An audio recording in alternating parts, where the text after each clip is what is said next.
जय हिंद। नमस्कार साथियों, कैसे हैं आप सभी लोग। उम्मीद करते हैं कि आप सभी लोग अच्छे होंगे और आप सभी लोग की तैयारी जो है साथियों बिल्कुल ही अच्छी तरीके से चल रही होगी। तो साथियों, आज के इस क्लास में हम सभी लोग जो है यूपीपीएससी जीआईसी लेक्चर एग्जाम 2026 के लिए जो है टॉप ऐसे इंपोर्टेड और चुनिंदे प्रश्नों को देखेंगे जो कि साथियों आपके 14 जून से लेकर 17 जून तक के एग्जाम के लिए काफी इंपॉर्टेंट है।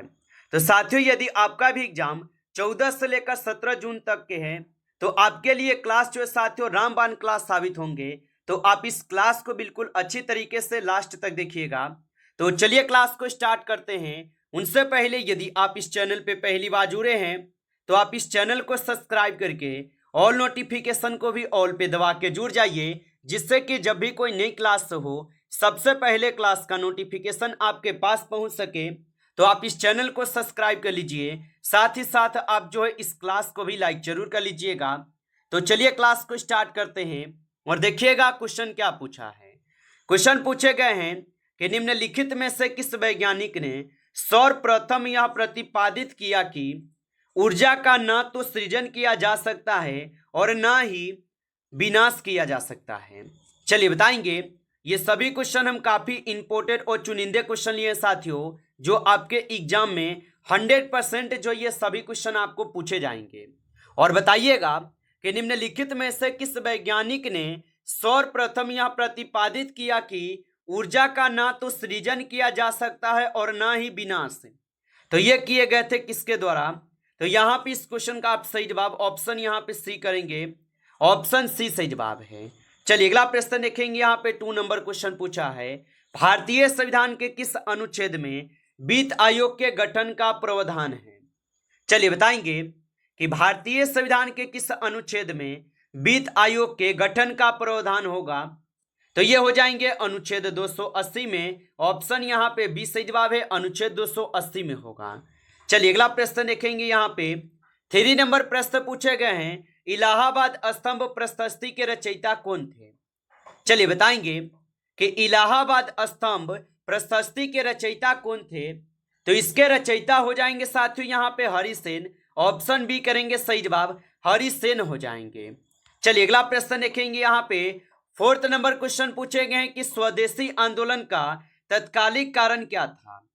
चलिए बताइएगा आप कि स्वदेशी आंदोलन का तत्कालिक कारण क्या था। तो इसका तत्कालिक कारण था बंगाल विभाजन। ऑप्शन यहाँ पे बी सही जवाब है, बंगाल विभाजन। चलिए अगला प्रश्न देखेंगे। यहाँ पे 5 नंबर प्रश्न पूछा है, भारत में मुद्रा निर्गम की निम्नतम आरक्षित प्रणाली कब जो है लागू की गई थी।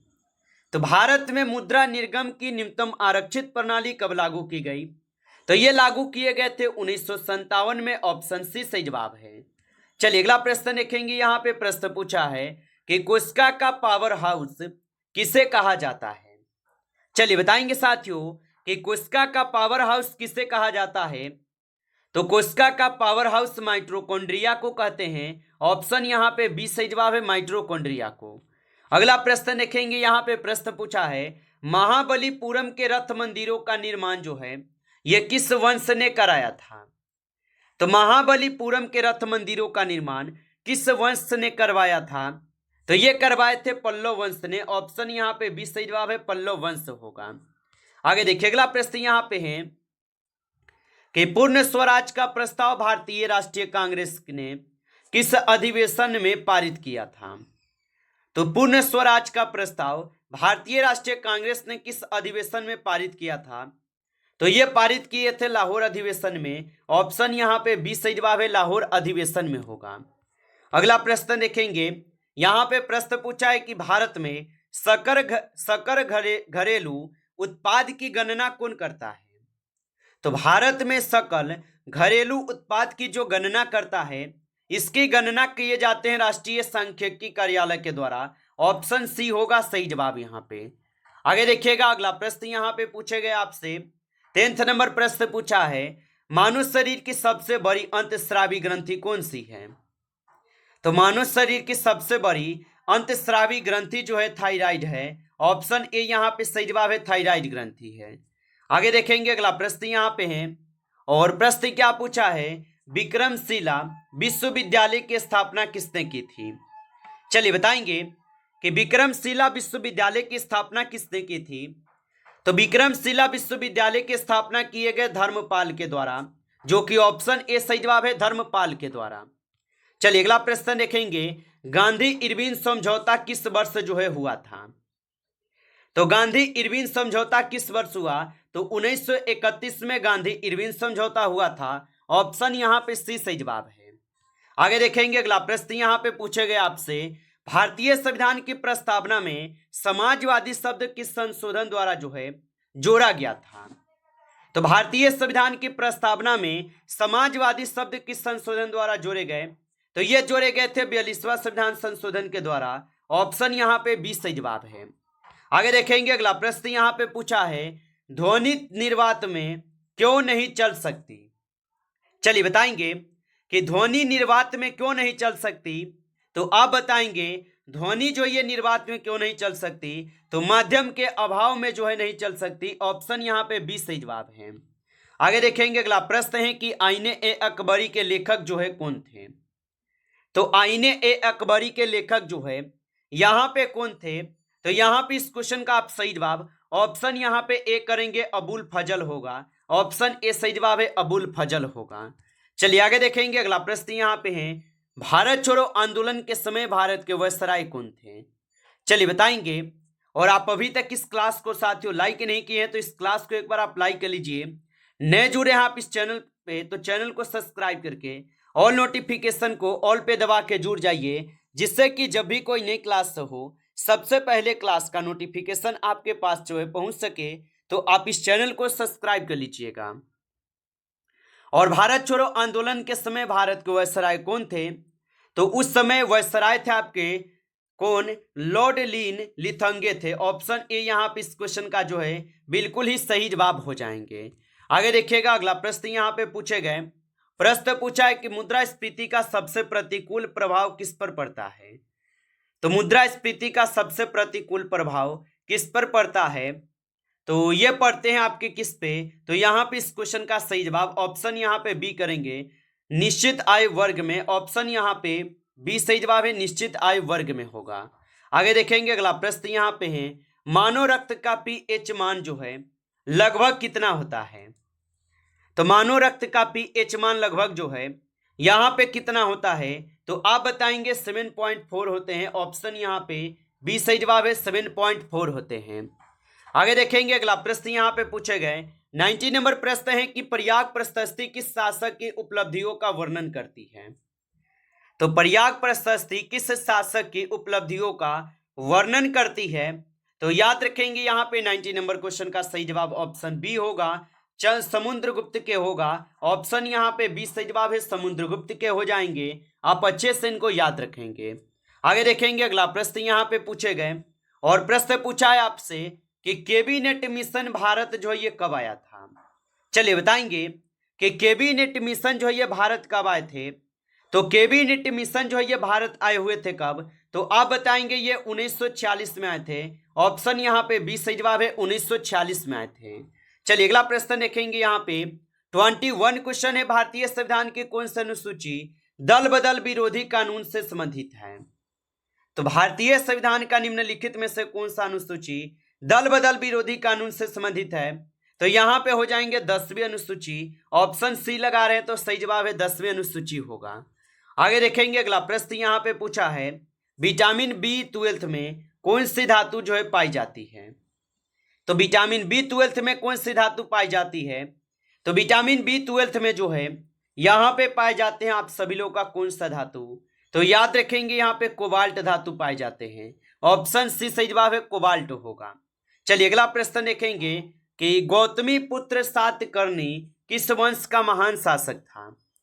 तो गौतमी पुत्र सातकर्णी किस वंश का महान शासक था?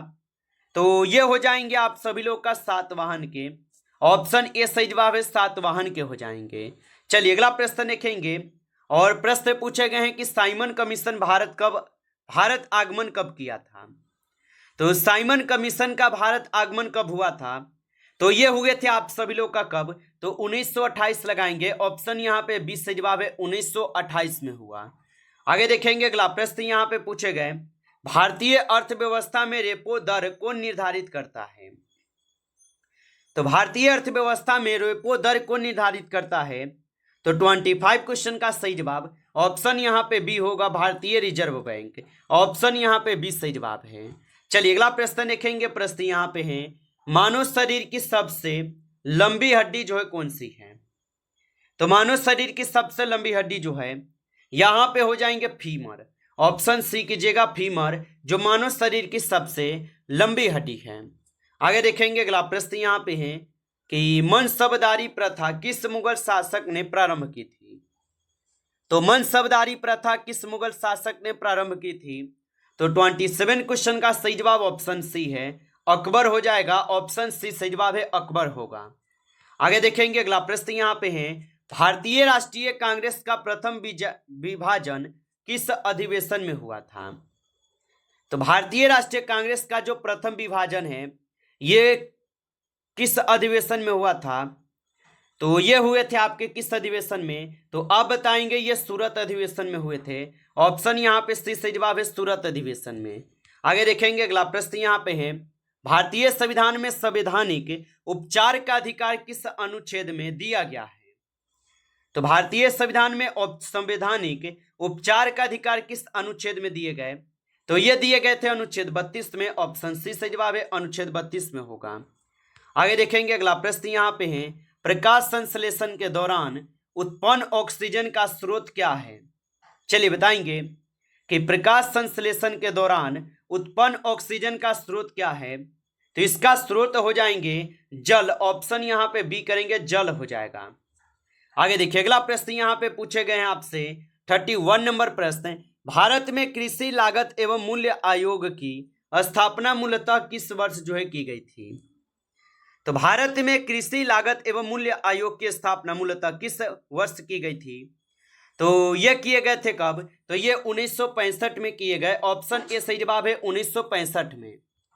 आगे देखेंगे अगला प्रश्न है कि पोर्ट जल मृदा का निर्माण मुख्यतः किस प्रकार की जलवायु में होता है? तो पोर्ट जल मृदा का निर्माण मुख्यतः किस प्रकार की जलवायु में होता है? तो याद रखेंगे ये हो जाएंगे शीत एवं आर्द्र के। ऑप्शन यहाँ पे बी सही जवाब है, शीत एवं आर्द्र के होगा।